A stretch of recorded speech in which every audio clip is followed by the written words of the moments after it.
Thank you for placing an order for a digital backdrop through HST Backdrops. Today I'm going to show you how to use these beautiful digital backdrops. I have open here Periwinkle, and this is from the Purple Perfection collection. So, in your photo editing software, open your newborn image and the digital backdrop that you'd like to use. I highly recommend using an image with a similar background color. So if you've already shot the session and it's purple, I would go select a digital backdrop with a purple background. If you already have the digital backdrop in mind that you'd like to shoot with, that's also great because you know what colors that you want to work with in your newborn session. So I'm going to go ahead and take this image right here, and I'm going to drag and drop it on here. I'm going to lower the opacity to about 53% so that I can see through to get a good idea about where I need to resize the baby to. And sorry, let me go back. I'm going to not use any shortcuts in this video so that you can see exactly what I'm doing. So I'm going to edit at the top of my screen, transform, scale. And with the shift key, I'm going to hold it down and I'm going to drag in the corner. So holding down the shift key, and I'm going to drag in to resize. It's very important that you hold the shift key down because if you don't, it's not going to resize proportionately. So we don't want our image all distorted. So hold down the shift key and drag in the corner. And I can see to about right there, it's about where I want to be. So I'm going to go ahead and click here. And I'm going to bring the opacity back up to 100%. The reason why you want the color of the image and the digital backdrop to be similar is because I want to try to keep as much of the natural shadows here in this image as possible. So I want to blend it as much as possible with the digital backdrop while trying to keep as much of this shadowing as possible. A dead giveaway that an image is a composite is the natural shadowing missing. So we want to keep that. So I'm going to go ahead and add a mask to this layer. So the mask tool down here at the bottom right corner, I'm going to go ahead and click on that and add a mask. I'm going to go to the brush tool over here. I'm sorry, the eraser tool. Getting ahead of myself.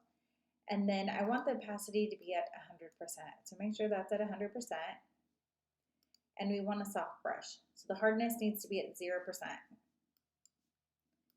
And I'm going to go ahead and start erasing this back. If you erase some of the baby, that's not a problem.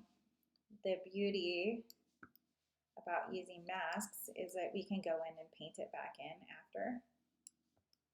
So I'm going to go ahead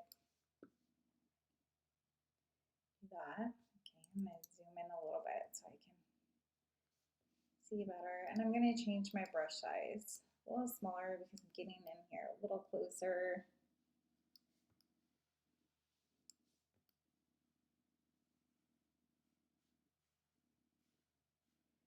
Now you can erase all around the perimeter of the baby and absolutely delete everything from the original image if you like.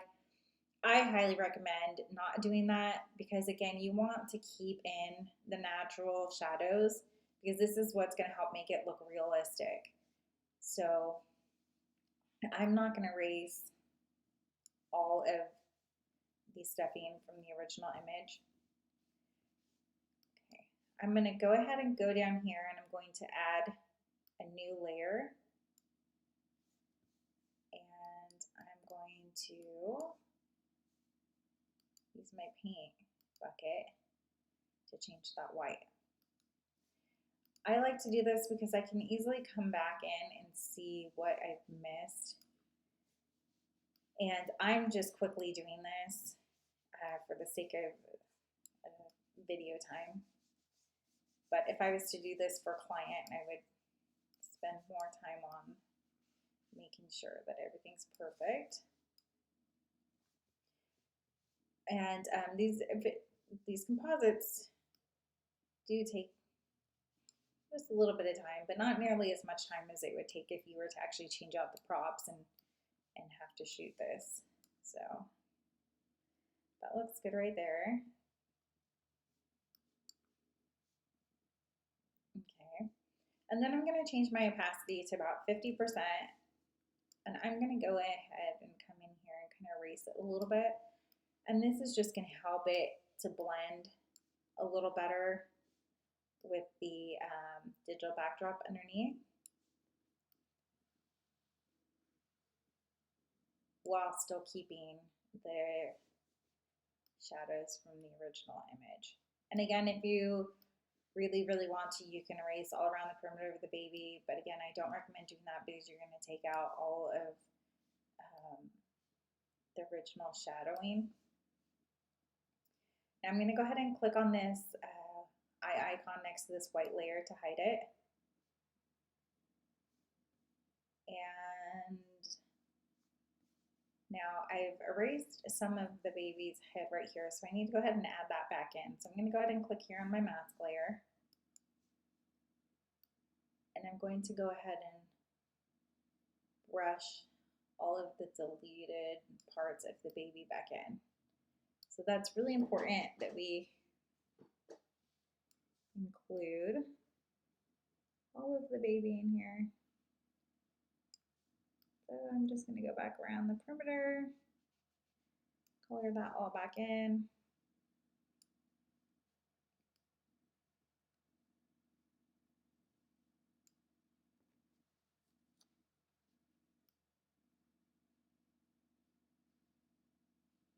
Okay. Now, to me, this image right here, I think it looks perfect. I have the natural shadowing from the original image. And if I hadn't seen them before or after, I would think that this image is real. I know it's composite because I'm making it. But I have all my shadowing. Again, if you want to, you can go in and clean it up a little bit just to blend it a little bit more. Okay. I did take out some of the shadowing though when I was brushing away from the original image. So I am going to go ahead and go back. If you feel that your shadowing looks great, you can go ahead and stop there, but I'm going to go ahead and go back and add some more of the shadows back in. I'm done with this layer now, so I can go ahead and take that to the trash can. And I'm going to go to Layer, New, and then Layer again. And here you can select Overlay or Soft Light. They're very similar. I'm going to go with Soft Light and then fill with Soft Light, neutral color, 50% gray. Make sure you have that selected and click OK. With the brush tool, I'm going to go ahead and go back in here and add some of those. Oops, hold on. Over here, if I'm using the burn tool, I need to make sure black is selected. If I'm using the dodge tool, then I would have white selected. So here I actually want to use a burn tool, so this should be about black. So I'm going to go back in here and I'm going to add some of the, you can see here, some of the shadows back in. I'm actually going to take my opacity up to 100% though. I prefer to work with the opacity at 100% on my brushes and then just to go make adjustments to the layers. And I'm going to go to Window, Arrange, and I'm going to tile these vertically. And this way I can go ahead and look at the image, the original image, and see where the shadowing is on the baby so that I know where I need to go add it in over here. So I'm going to go ahead and add some of this back in right over here. You can see that we have some shadowing right here as well. And right here, and the baby's head. We want to go ahead and add this back in.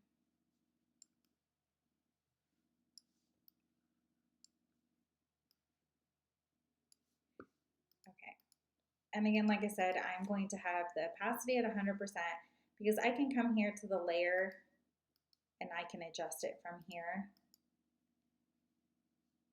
And it gives me a little bit more freedom. If I have the opacity lower here, it makes it harder for me to go in and darken it up after. So I just like to start at 100% and then come and adjust from here.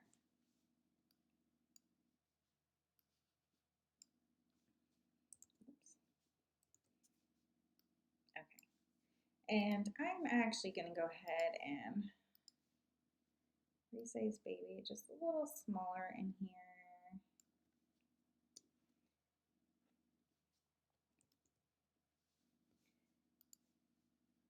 And again, you can go in and spend, as much time on this as you want to get it as natural looking as possible.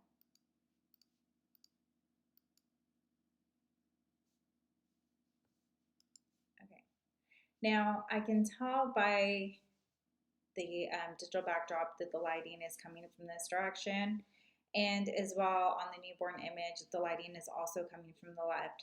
So you want to make sure that that matches. I don't want the lighting coming from the left and then the lighting coming from the right side on baby. Now, since baby is on her own individual layer, okay, I'm just going to try to stop here because I can edit this forever. I don't want to make this video too long. So baby is on her own separate layer, so I can make changes to the baby right now if I feel that maybe she's too bright or too dark compared to the digital backdrop. Before I flatten the file, I can make adjustments to her. So I'm going to go ahead and duplicate this layer, my mask layer, and I'm going to do that simply by grabbing this layer and I'm going to drag it down to where it says new layer right here down below. So again, I'm just going to take that, drag it, and that's how I'm going to duplicate it. I can go here to screen and I can lighten it through screen, or I can multiply it if I want to darken it a little. So I can see obviously that that's way too bright. So I'm going to bring it down a little bit to about 15%. And you can play with it and adjust it as needed. And you want to make sure that they're duplicated because you want to be able to adjust the opacity. And if I was to do it to this original file, I would not be able to do that. It would just completely mess up the file, or I'm sorry, the layer. So again, make sure you duplicate it and then make any changes to the baby to the duplicated layer. So I am all done with this. And if you didn't know any better, this would look like it was shot, or like baby was shot in this basket. So again, I cannot stress the importance of keeping the natural shadow as much as possible. And you're able to do that if you select a newborn image with a similar color to your digital backdrop for easier blending and being able to keep as much of the natural shadowing as possible. I can always tell when an image is a composite because it's missing the shadowing that it should have. So again, just make sure that you do what you can to try to keep as much as the natural shadowing as possible. Once you're done, you can go ahead and flatten the image. So I'm going to go ahead and come here and flatten it. And if you want to, you can continue to make any edits that you like to the image. Now that it's flattened, any changes that you make are going to be to the entire image. So you want to make sure that you make any changes that you need to baby before you flatten the layer, because after that, any changes that you make, again, are going to be to the entire image. So that is everything. If you guys have any questions at all, please reach out to us. We are more than happy to help. Have a wonderful day.